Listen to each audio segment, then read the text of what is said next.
Abandonnez les choses que vous devez abandonner. Arrêtez de pleurer sur des choses que vous ne pouvez pas changer. Restez avec nous dans Jouissez de votre vie.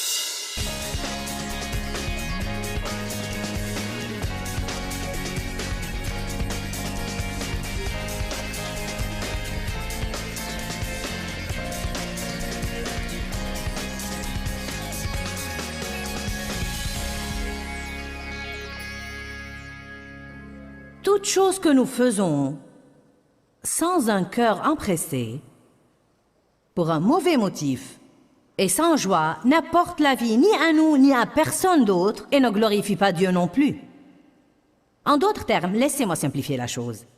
Si je vais à la réunion de prière tôt le matin parce que tous mes amis y vont et qu'ils m'ont persuadé d'aller, quand vraiment dans mon cœur je ne veux pas y aller, mais j'y vais tout simplement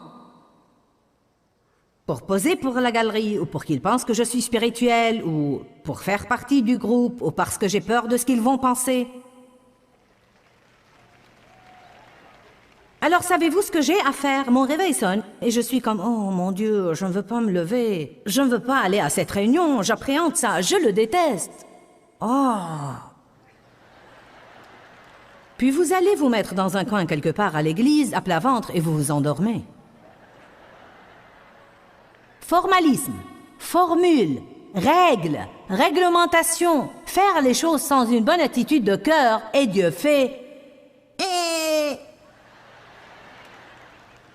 Ce truc pue aux narines de Dieu.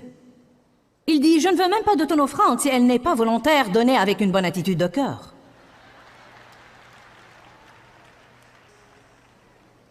Vous feriez mieux de commencer à faire quelque chose pour le bon motif.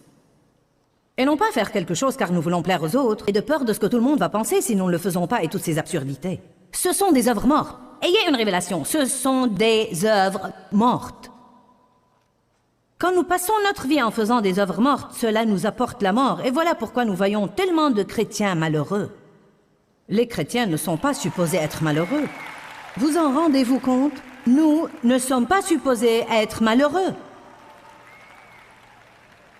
Nous ne sommes pas supposés être accablés, nous ne sommes pas supposés porter de fardeau.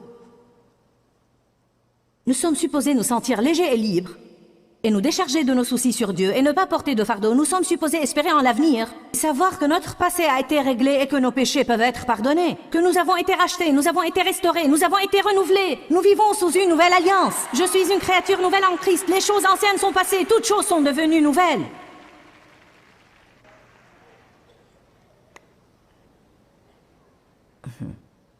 Œuvre morte. J'en ai ras-le-bol des trucs morts.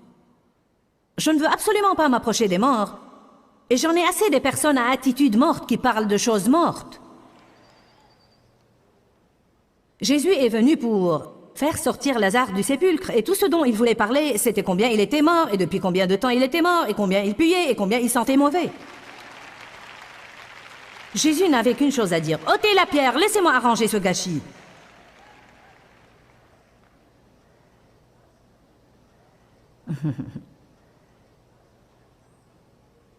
Arrêtez de passer votre vie avec les problèmes morts du passé.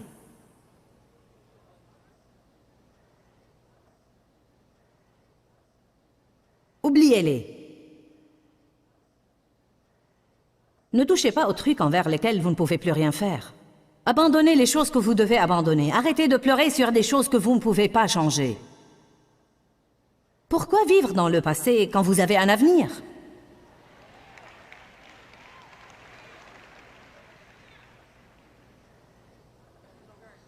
Vous savez que Moïse a été sauvé par Dieu dans une période où il tuait tous les bébés. Il a été surnaturellement sauvé car Dieu avait un appel sur sa vie. Il avait quelque chose qu'il voulait qu'il fasse. Je crois que quand nous avons un appel sur notre vie, nous pouvons détecter quelque chose. Peut-être que nous ne savons pas ce que c'est, mais nous pouvons détecter quelque chose. Nous pouvons sentir que Dieu veut faire quelque chose. Il veut se servir de nous pour quelque chose. Peut-être que nous savons ce que c'est et peut-être pas.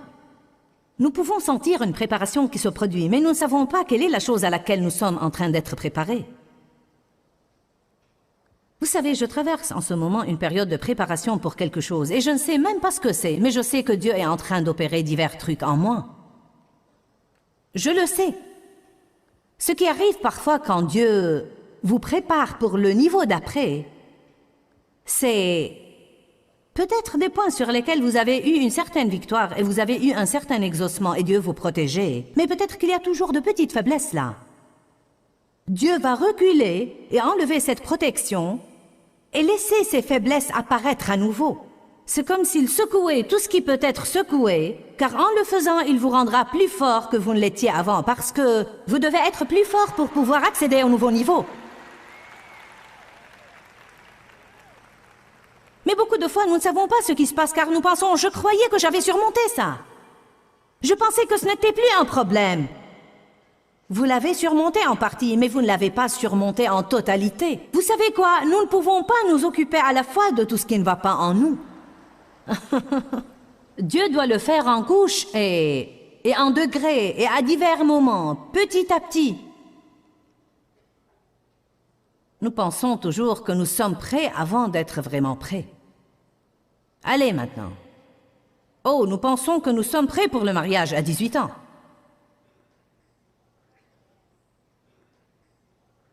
Nous pensons que nous sommes prêts pour tout. Moïse a senti cet appel sur sa vie, mais il a devancé le moment choisi de Dieu. Quand vous ne respectez pas le temps de Dieu, c'est une œuvre morte. Car rien ne va marcher. Exode 2:11 dit, « En ces jours-là, Moïse, qui avait grandi, se rendit vers ses frères et vit ce qu'était leur corvée, et vit un Égyptien qui frappait un Hébreu, un de ses frères. Il regarda de côté et d'autre, et voyant qu'il n'y avait personne, il tua l'Égyptien et le dissimula dans le sable. » Tout d'abord, si vous devez dissimuler ce que vous faites, il y a immédiatement un problème. Bonjour. Et si vous devez regarder pour voir si personne ne regarde avant que vous le fassiez, Moïse a senti quelque chose. Il avait l'impression, ce n'est pas bien, tu maltraites mes frères. Il avait déjà senti qu'il était le libérateur de son peuple. Mais Dieu n'avait pas encore mis la chose au point. Dieu ne lui avait pas accordé son feu vert. Dieu n'avait pas encore dit « vas-y ». Quand nous commençons avant que Dieu ne dise « allez-y », et ça ne marche pas comme il se doit, nous finissons toujours par revenir là où nous étions à la case départ.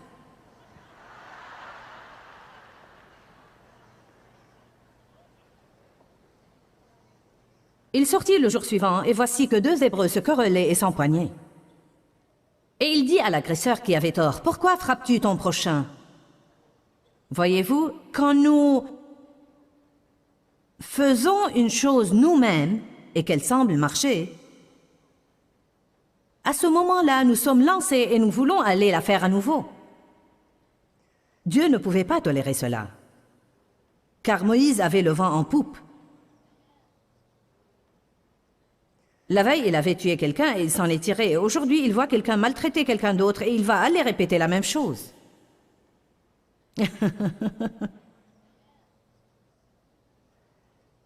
Et cet homme répondit, « Qui t'a établi chef et juge sur nous? Penses-tu me tuer comme tu as tué l'Égyptien ?» Et Moïse prit peur et se dit, « L'affaire est donc connue. » Quand Pharaon apprit ce qui s'était passé, il chercha à tuer Moïse. Mais Moïse s'enfuit de devant Pharaon et il se retira dans le pays de Madian où il s'arrêta près d'un puits. Et nous savons de la Bible qu'il était resté là-bas à l'arrière du désert pour 40 ans à l'école du Saint-Esprit. Bonjour. Il avait juste quelques jours d'avance sur le moment choisi de Dieu. 40 fois 365 jours d'avance sur le moment choisi de Dieu. Que s'est-il passé? Ça a engendré la mort. Ça n'a pas engendré la vie et ça a en fait empiré ces circonstances.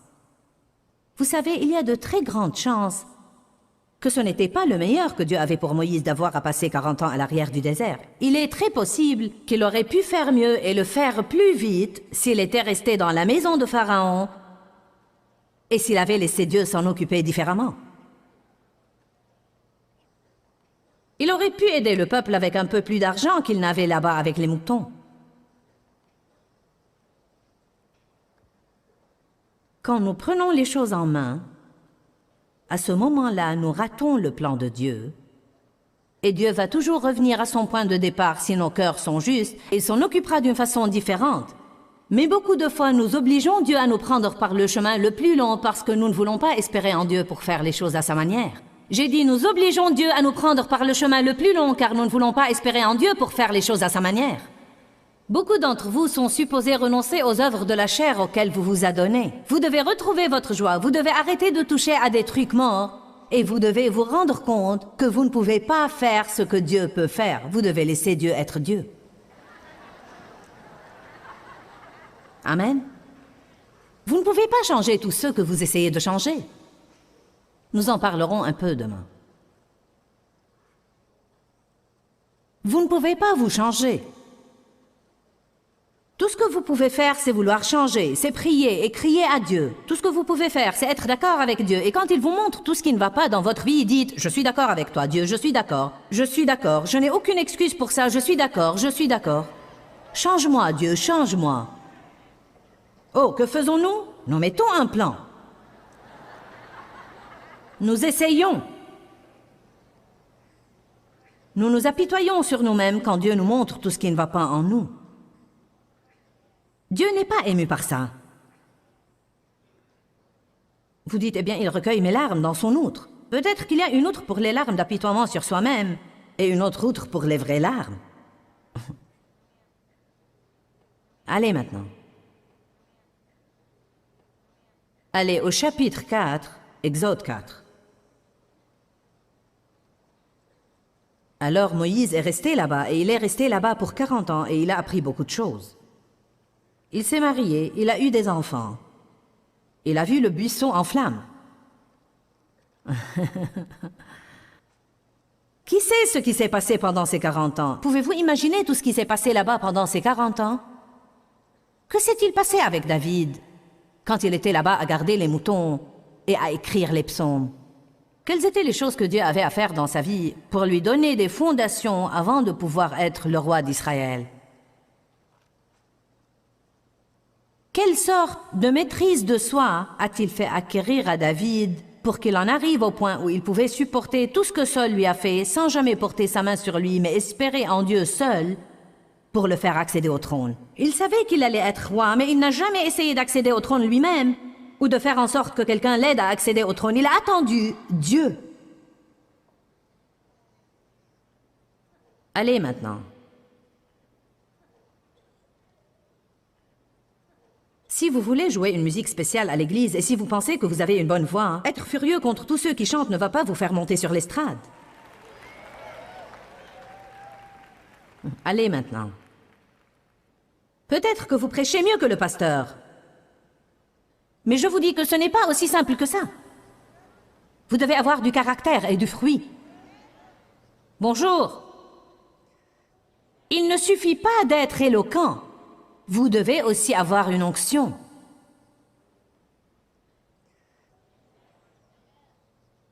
Donc Moïse est resté là pour 40 ans. Et Dieu l'a appelé et lui a dit « Je veux que tu délivres mon peuple ». Eh bien maintenant, il était devenu humble et la Bible dit que quand Dieu l'a appelé, il était l'homme le plus humble sur la surface de la terre. Savez-vous ce qu'un homme humble ne fait pas? Il n'agit pas de son propre chef. Une personne humble est pétrifiée de faire quoi que ce soit sans Dieu. Dieu nous a amenés à démarrer une nouvelle chose que je ne vais pas mentionner car je n'en ai pas le temps. Tout ce que j'ai dit à Dieu était « Dieu, si ce n'est pas de toi, je ne veux rien avoir à faire avec ça. Si ce n'est pas de toi, je ne veux pas y toucher. Si ce n'est pas de toi, Dieu, montre-moi que ce n'est pas de toi. J'ai l'impression que c'est de toi, ça a l'air d'être de toi. Mais si ce n'est pas de toi, montre-moi car je ne veux pas le faire si ce n'est pas de toi. » Eh bien, c'est très loin de ce que j'étais il y a 25 ans, car j'étais comme « Oh Dieu, s'il te plaît, laisse-moi faire ça. Oh, s'il te plaît, Dieu, que ce soit ta volonté, Dieu. Je veux faire ça, je veux faire ça, je veux faire ça. »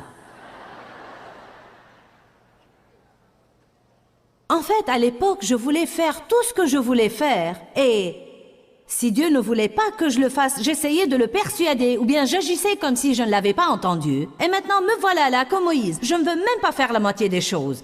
Et Dieu me pousse à les faire.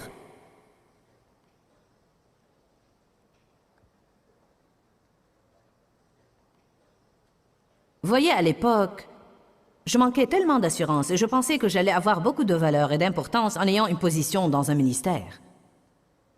Maintenant, je sais que ce n'est pas le cas.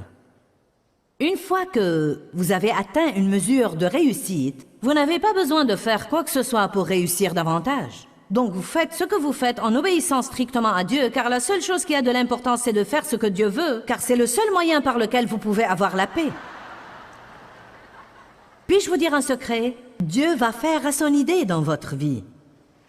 Combien de temps ça prendra dépend de vous. Allez maintenant. Écoutez-moi. Et tous ceux qui nous regardent à la télé, écoutez-moi et regardez-moi. Si jamais vous voulez être heureux, je vous apporte une révélation en ce moment. Si jamais vous voulez être, je veux dire, heureux. Je ne dis pas heureux, je dis heureux. Je veux dire heureux, heureux, heureux. Ouh, tellement heureux. Et paisible. Je veux dire juste comme paisible. Si jamais vous voulez avoir la justice, la paix et la joie, vous devez connaître Jésus et bien le connaître. Allez maintenant. Jésus a dit « Je suis le chemin ». Il n'a pas dit « Hey, il y a 25 chemins et je suis l'un d'eux, à vous de choisir ». Comme tous ces gens dingues essayent de dire aujourd'hui « Eh bien, vous savez, Dieu est n'importe quoi et tout, il est un arbre, un espace, tout ce que vous voulez qu'il soit. » Eh bien, nous n'allons pas en parler. Exode 4, verset 1. Donc maintenant, Dieu avait appelé Moïse et lui avait dit tout ce qu'il allait faire. Et Moïse répondit, mais voilà, ils ne me croiront pas et ils n'entendront pas ma voix, car ils diront, l'Éternel ne t'est point apparu. Maintenant, il avait peur. Et l'Éternel lui dit, qu'y a-t-il dans ta main? Et il répondit, une verge. L'Éternel dit, jette-la par terre. Et il la jeta par terre et elle devint un serpent, le symbole de la puissance royale et divine mis sur les couronnes des pharaons. Et Moïse s'enfuit devant lui. Et l'Éternel dit à Moïse, étends ta main et saisis-le par la queue. Et il étendit la main et le saisit et il redevint une verge dans sa main. Maintenant, il y a la chose que je retire de là. Nous savons ce qui est arrivé à Moïse en devançant Dieu. Maintenant, c'est le moment choisi de Dieu. Et Dieu y ajoute sa puissance. Donc, Dieu a simplement dit à Moïse, de quoi disposes-tu? N'importe quoi fera l'affaire. Eh bien, je n'ai que cette verge. C'est bon, je vais m'en servir. Voyez, quand Dieu ajoute sa puissance, peu importe ce que vous avez ou ce que vous n'avez pas, c'est la puissance que Dieu ajoute qui le fait marcher.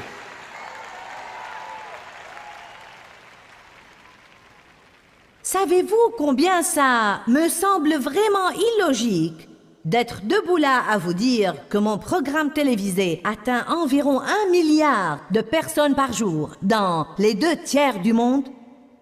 Combien de sens ça a? 0. Savez-vous pourquoi? Je ne suis pas éduquée pour faire ça. Je n'ai pas suffisamment de bon sens pour le faire. Je n'ai même pas une voix assez agréable et mélodieuse pour le faire. Je regarde tout le monde en face et je leur dis « Marchez droit, restez ferme et ayez une bonne vie avec Dieu ». Il m'est impossible de vous dire pourquoi ça plaît à part que Dieu a dit « Je vais m'en servir ».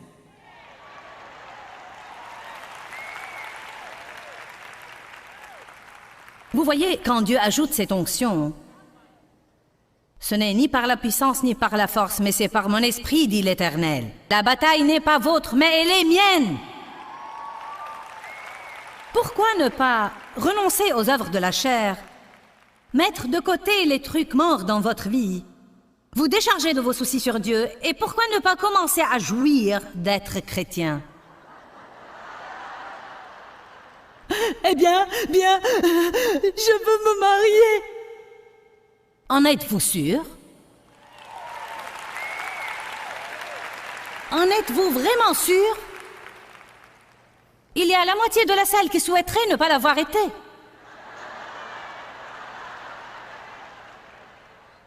Je dois avoir un mari, je dois me trouver quelqu'un, je dois avoir une femme, je dois. Vous rencontrez quelqu'un, oh, je crois que c'est lui. Ouh.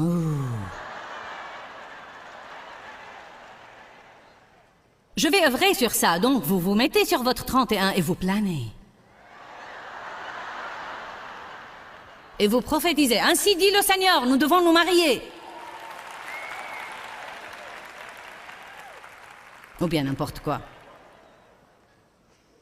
Puis-je vous dire une chose? Vous ne devez pas épouser la mauvaise personne.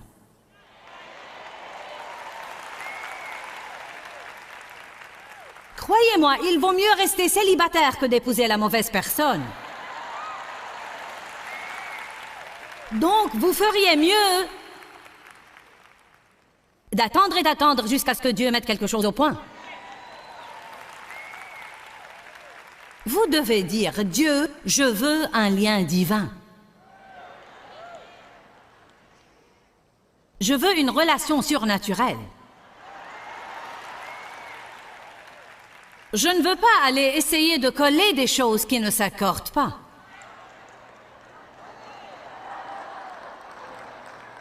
Oh, vous pouvez prendre deux choses qui ne s'accordent vraiment pas et vous pouvez les pousser ça et là. Vous pouvez les coller et les renforcer avec un fil métallique jusqu'à ce que vous ayez quelque chose qui soit là. Mais je parle de quand ça s'accorde. Non, mais quand ça s'accorde, mes chers, ça s'accorde. Wouhou! Et comme ce serait beau.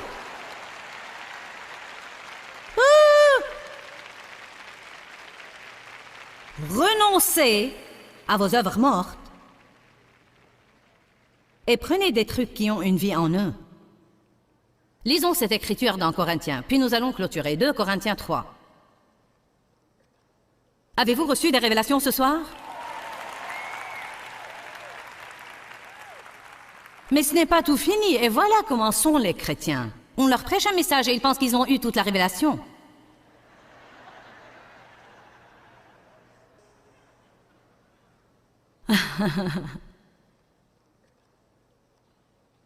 Non, nous allons le faire à nouveau demain. Peu importe combien de temps, nous allons avoir une révélation sur ça afin que nous puissions renoncer aux œuvres mortes. Je ne veux plus d'œuvres mortes, je ne veux plus de formalisme, de règles et réglementations. Je veux boire le nouveau vin. Jésus est venu avec une alliance entièrement nouvelle, complètement nouvelle. L'ancienne a été abolie et supprimée. Jésus a dit, vous ne pouvez pas mettre un vin nouveau dans de vieilles outres. Je crois que ce que Dieu m'a mis dans le cœur, c'est que beaucoup de gens qui sont venus à cette conférence sont assoiffés de vin nouveau, mais ils ont de vieilles urnes. Vieilles façons de penser, vieilles habitudes qui doivent être changées pour que Dieu puisse faire dans votre vie ce qu'il veut faire. Eh bien, une des choses qui rend une personne très malheureuse est ce que la Bible appelle les œuvres mortes. Ce sont des démarches qui ne marchent pas. Nous mettons toute notre énergie à nous donner du mal pour rien et nos efforts n'aboutissent absolument pas. C'est tellement frustrant d'œuvrer et de n'avoir aucun résultat. C'est vraiment un point faible dans notre relation fondamentale avec Dieu. Nous ne sommes pas acceptés dans le royaume de Dieu selon nos œuvres, mais selon l'œuvre achevée de Jésus. C'est certainement ce que nous pouvons appeler une fissure dans nos fondations, qui donne à l'ennemi un avantage sur nous que nous ne devons pas lui donner. Donc je veux vous encourager à renoncer à toutes vos œuvres mortes, à prier, à chercher Dieu et à trouver ce qu'il veut que vous fassiez, puis faites ce qu'il vous ordonne de faire par sa grâce, au lieu de vous embarquer dans des œuvres mortes qui ne vous mèneront qu'à la frustration. La parole de Dieu a la force de changer votre vie. Que Dieu vous bénisse. Quand, Seigneur, quand? Dans ce livret, Joyce Meyer vous apprend à faire confiance au temps de Dieu. Pour obtenir ce livret gratuitement, écrivez-nous à Joyce Meyer, boîte postale 40095-6300, Larnaca, Chypre. Ou bien visitez notre site web www.joycemeyerme.org/fr.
Bye.